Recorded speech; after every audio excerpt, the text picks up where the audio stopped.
오해와 진실로 하나씩 풀어볼게요. 항암 치료 오해와 진실. 첫 번째는 동물용 구충제를 먹으면 암이 낫는다.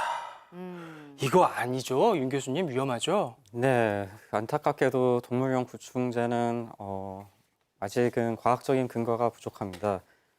대부분 항암제로 인정을 받기 위해서는 첫 번째 임상 시험을 해야 되는데 임상 시험을 통해서 안정성과 효과가 입증이 돼야 됩니다. 동물용 구충제는 안타깝게도 이런 임상 실험을 하지 않았기 때문에 우리가 이 항암제가 안전하다 혹은 효과가 있다고 말씀을 드릴 수는 없습니다. 예전에 미국에서 임상 시험을 하는데 네.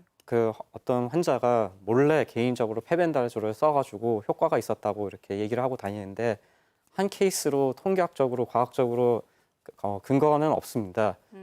지금 대부분 하는 첫 치료가 항암 환자분들한테는 첫 치료가 제일 좋은 항암제이기 때문에 네. 이런 동물용 구충제를 사용하기보다는 주치 선생님과 상의하시고 본인의 암에 맞는 가장 좋은 치료를 선택하시길 바랍니다. 네. 네, 동물용 구충제는 말 그대로 동물용인 거고요. 그렇죠. 정말 더 위험한 상황을 초래할 수 있으니까 절대 함부로 드시지 않기를 다시 한번 당부해드리고요.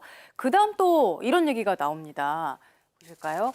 항암제 오히려 치료가 더 위험할 수 있다?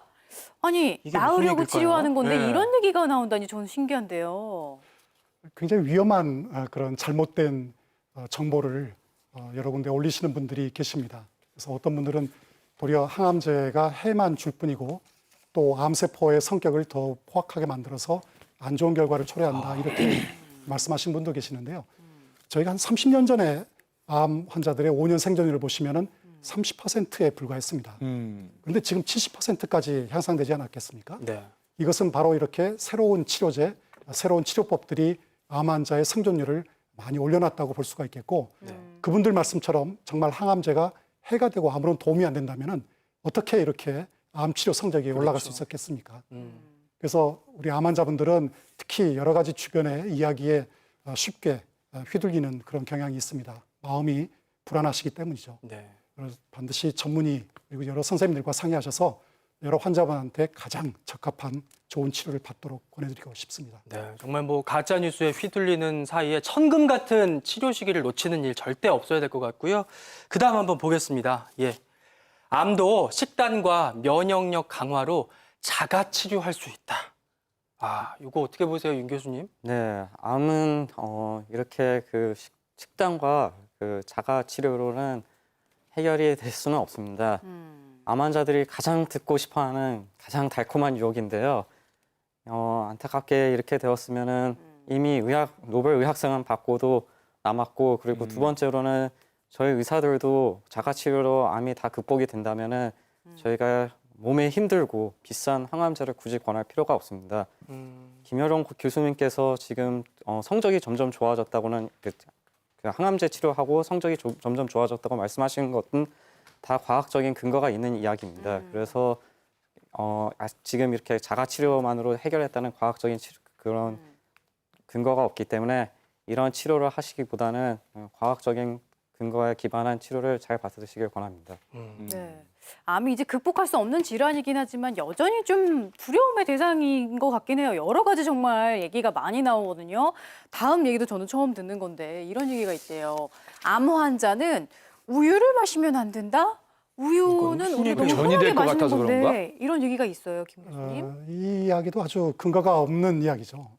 한 근거 논문은 뭐 중국에서 우유를 적게 먹은 여성들이 유방암이 적게 걸렸다. 이런 아주 다양한 어떤 다른 원인들을 배제 안 하고 그냥 단순하게 그걸 적용을 하시는데요.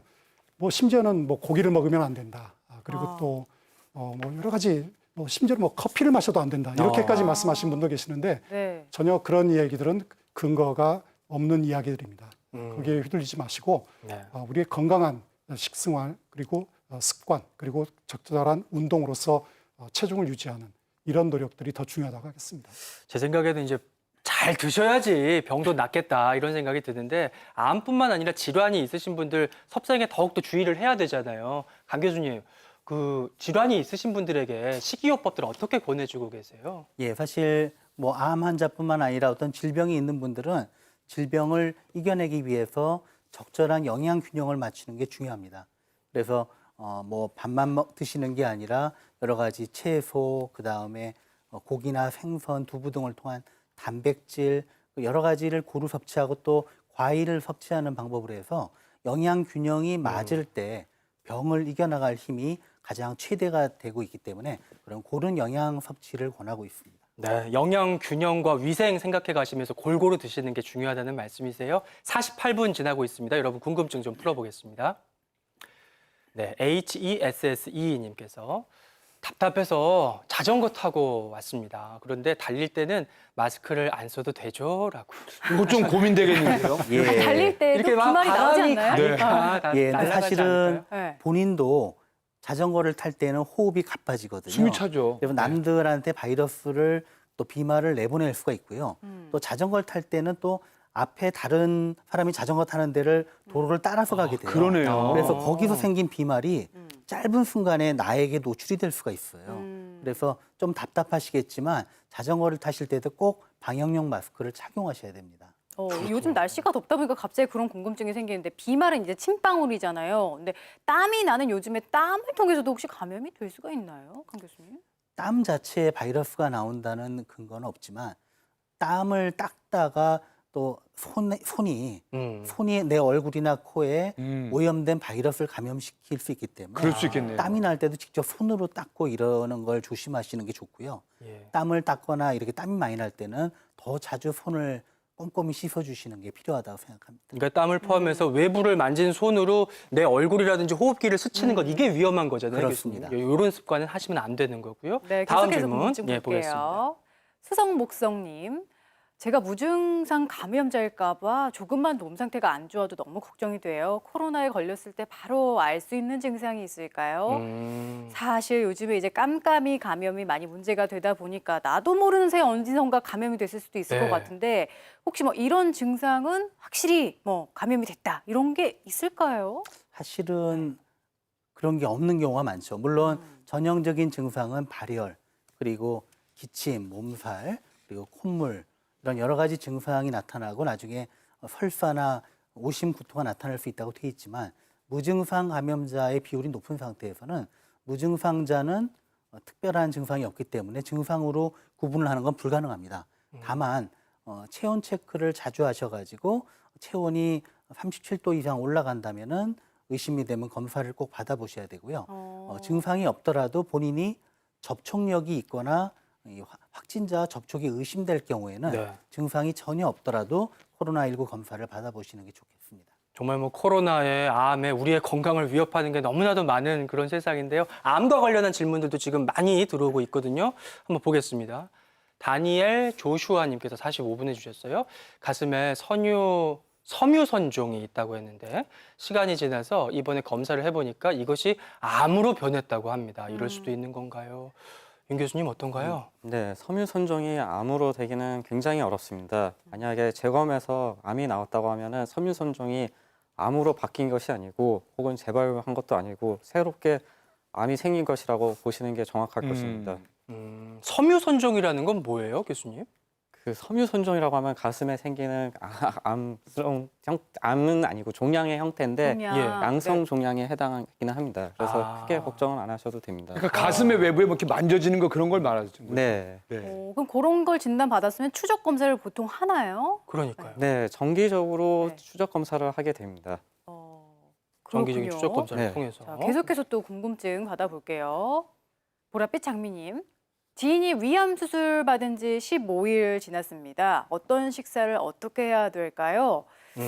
이렇게 이런 수술을 받았으면 식단이 굉장히 많이 고민되실 것 같아요. 소화기니까 김 우리 김 교수님. 네, 되게 이제 위암 수술하고 퇴원하실 때 영양사분을 통해서 교육이 다 이루어지고 있습니다. 네. 아마 아직까지는 죽 같은 연식을 드시는 것을 권해드리고 있을 거고요. 이제 점점 좀 고형식도 시도를 해보실 시기가 되어가고 있는데 네. 앞에 말씀드린 것처럼 가장 중요한 것은 그 위 수술을 하고 나서 남아있는 공간이 굉장히 적습니다. 그래서 조금만 양을 초과해 드셔도 바로 이 팽만감과 그 고통을 느끼실 수가 있거든요. 그래서 적절한 양을 나누어서 여러 번에 드시는 것이 더 소중하겠습니다. 아, 과식보다는 나누어 드시는 네. 게 좋다 이런 말씀이세요. 다음 보겠습니다.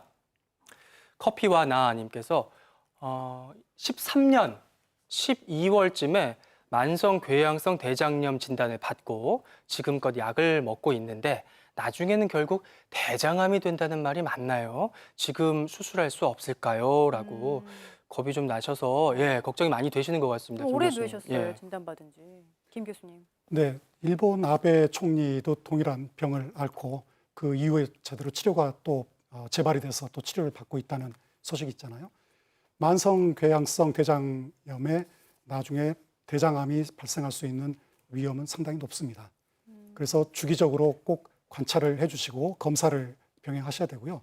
그렇다고 해서 반드시 암이 되는 것은 아닙니다. 물론. 어. 음.